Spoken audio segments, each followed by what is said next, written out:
Bonjour à tous, direction l'hippodrome de Vincennes ce vendredi pour une nouvelle émission Quintet Flash. Et on se retrouve dans le prix Tropic Night Session, le prix Titania. C'est une épreuve qui réunit des chevaux âgés de 7 à 10 ans. Ils vont évoluer sur la distance de 2850 mètres, c'est la grande piste de Vincennes, avec un seul poteau de départ.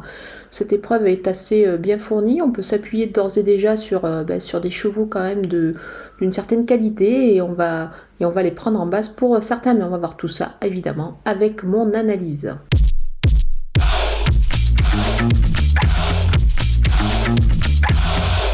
Allez, on attaque avec mes basés. Le numéro 7, Formi. Il enchaîne les succès en ce moment. Difficile vraiment de lui voir un seul défaut à ce cheval. Moi, je lui fais totalement confiance. Il devrait une nouvelle fois viser la victoire. Le numéro 12, Fareggio Menuet. Il se montre régulier et on a fait appel à Eric Raffin une nouvelle fois ici, qui va le driver et qu'il connaît maintenant. Moi, j'y crois beaucoup avant le coup. Le numéro 11, Flash Gordon. Il vient de bien courir. C'était sur les 2700 mètres de la grande piste de Vincennes, donc ce parcours devrait parfaitement lui convenir également. Il va encore tout donner, il sera dans le coup évidemment. On poursuit avec les opposants et le numéro 2, First Dubois. Il est vraiment irréprochable cette année, il sera encore dans le coup je pense. C'est un cheval qui à mon avis a encore pas mal de choses à montrer. Le numéro 15, Eberton, il est bien placé au gain, c'est un cheval qui est dur à l'effort, il est à surveiller, il a pas mal d'expérience, donc je pense qu'on peut lui faire confiance ici. Le numéro 1, Zante Laser, elle a plus de références certes sur des distances beaucoup plus réduites, maintenant c'est difficile de faire sans elle car quand même elle a démontré pas mal de qualité, moi je pense qu'elle est capable d'accrocher une belle place. Le numéro 9, Erolina, elle doit impérativement bénéficier d'une course cachée, ainsi elle peut finir fort, donc attention à elle. Mon coup de poker, c'est le numéro 6, Falco Berry. Il vient de courir seulement ce mardi à Vichy.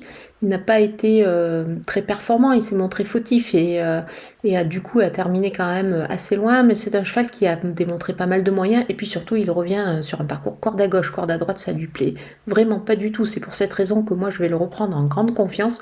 Donc je pense qu'il devrait totalement se réhabiliter ici. Du côté des outsiders avec le numéro 3, Leknski, bien mieux sur des distances plus réduites, mais il ne faut pas négliger car en cas de défaillance des chevaux en vue, à mon avis, il pourrait pourquoi pas jouer un rôle actif ici. Le numéro 4, Futur du Chêne, il est pieds nus, il peut finir vite, alors on peut quand même le surveiller, même si le lot est quand même un petit peu relevé pour lui, donc du coup plus pour une place. Le numéro 8, Fille du Chêne, elle doit un petit peu rassurer, mais elle est pieds nus cette fois, donc attention.